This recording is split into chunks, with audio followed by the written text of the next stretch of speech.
Procreate is one of the most popular drawing apps among illustrators, so if you recently got yourself an iPad and don't really know where to start, here's a great starting point for you. These are some great Procreate tips for beginners. Number 1. Familiarize yourself with the interface.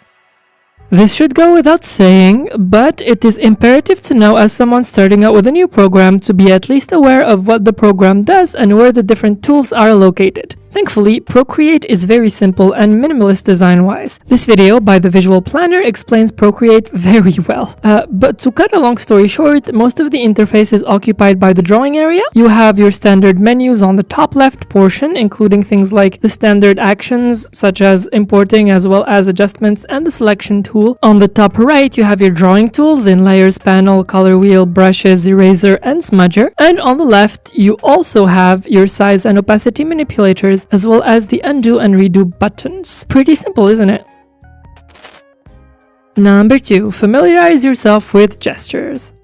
Although most of Procreate tools are easily accessible, something that can save you a lot of time and potential headaches is the shortcuts. And on a device that doesn't have any keyboard attached, these shortcuts are actually done through finger gestures. The easiest one is the pinch in and out in order to zoom in and out respectively, as well as rotating your 2 fingers to rotate the canvas. But there are some obscure ones, such as tapping with 2 fingers to undo and 3 fingers to redo, and if you hold, then it will continuously apply that action. You may clear a layer or a selection by moving 3 fingers left to right across the screen, and if you drag 3 fingers down, you get access to the copy and paste menu. For more shortcuts and gestures, you can check out this video by bar.brush.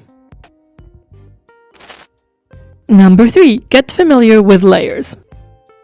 One of the main appeals of digital art in general is layers. They allow you to keep your work organized and saves up the hassle of having to redo parts of your illustrations or adding slight adjustments to them by virtue of keeping them neatly separated and organized. If you aren't used to working with layers, it's a habit we recommend you pick up.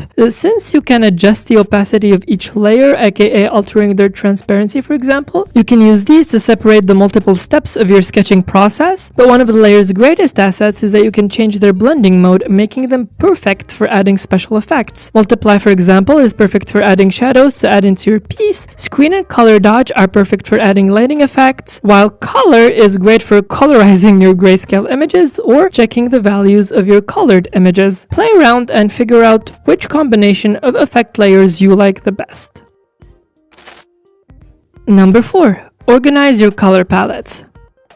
Color theory is difficult and very easy to mess up, so if you have a color combination that you like using or you find a pre-made one that you really like, why waste it? In Procreate, you can have the ability to create and save your color palettes. The way you do that is very easy, so let me walk you through it. Begin by importing an illustration with a color combination that you really like. Then in the color icon in the top right corner of the app and within the drop menu, you will see a plus that after you click on will drop a submenu that says either create or import a new color palette. Then you can swatch and save the colors from the illustration you previously imported. This works for direct palette sample swatches, and if you are confident enough, you can just save the colors you use often from your previous illustrations. Number 5. Take advantage of quick shape.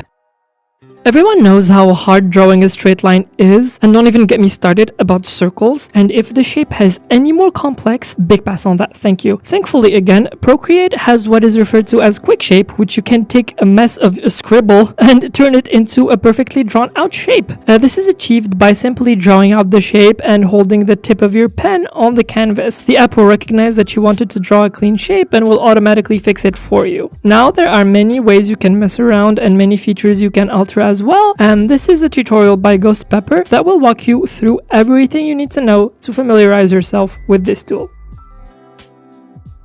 Number 6. Use Streamline for lettering and line art. Brush stabilizers are now a very common feature for most art programs. They allow you to bypass the barrier that is set by using digital devices, which can affect the stability of your lines. Even if you have a very steady hand, translating that digitally can still be tricky. Procreate's version of the stabilizer is called Streamline, and what is unique about it is that you can adjust its effect on individual brushes while customizing them in the Brush Studio, which again you simply access by tapping the brush. Everything you need to know is covered here by iPad calligraphy, so for all of you that struggle with calligraphy and line work, this tool can be a real lifesaver. Number 7. Experiment with brushes. Alright, a moment of vulnerability here. Art is meant to be fun. It's meant to be a form of self-expression, and the process of drawing is always unique to the individual. This also extends to the medium and tools used. It's very common for veteran artists to have their own visual niche and preferred tools that allow them to achieve the best results the most efficient way. And for a beginner, exploring your options to get to that point is imperative. So play around and enjoy yourself. There are plenty of brushes and brush packs available to download and experiment with, made to mimic all sorts of mediums, from watercolors to oil paints and even colored pencils and markers, with a lot of these packs made available for either for free or extremely cheap. So go out there and experiment with what you like. Number 8. Take advantage of the digital aspect. Digital art is real art, that goes without saying, even though a lot of what you can do with it feels like cheating. But as the saying goes, work smart and not hard. And if there is anything that the digital tool provides, it's always to make your life easier. So don't hesitate to transform, scale things down, and do the hue and saturation shenanigans, to experiment with color, and abuse the symmetry tool. Drawing is hard enough, so why make it any more difficult on yourself? Number 9. Take advantage of portability. The next tip doesn't only apply to the Procreate, but it can be taken as general life advice. Practice makes improvement, and it's important to be consistent with it in order to improve. The iPad and Procreate not only allow you to draw anywhere at any time, but give you access to near limitless tools to paint in that long drive or flight, or when you are bored in between classes. That and drawing from life is one of the best ways to learn and improve the fundamentals of drawing. This is why you see artists dragging out their easels and sketchbooks to draw outside from real life. Except you have the advantage of carrying much less, and for your medium to be much more forgiving. Number 10. Export your time lapses. Last but not least, Procreate has the option to record all of your strokes and compiles them automatically into a time-lapse, which is not only great for creating content for all of you looking to showcase your work on social media and expand your presence, but it's also a great way to study your own process in order to improve it. Looking back at every stroke will allow you to see which parts you might have struggled with, which parts you avoided, and even things you did well but decided to overthink and couldn't replicate it later on. It also allows you to spot the things that you did well that you might want to replicate later. And that will be all we have for you today. We hope you found this video useful, and if you have any more advice you would like to share, then feel free to leave them in the comments below. Thank you so much for watching, and don't forget to like and subscribe, and we'll catch you soon. Take care!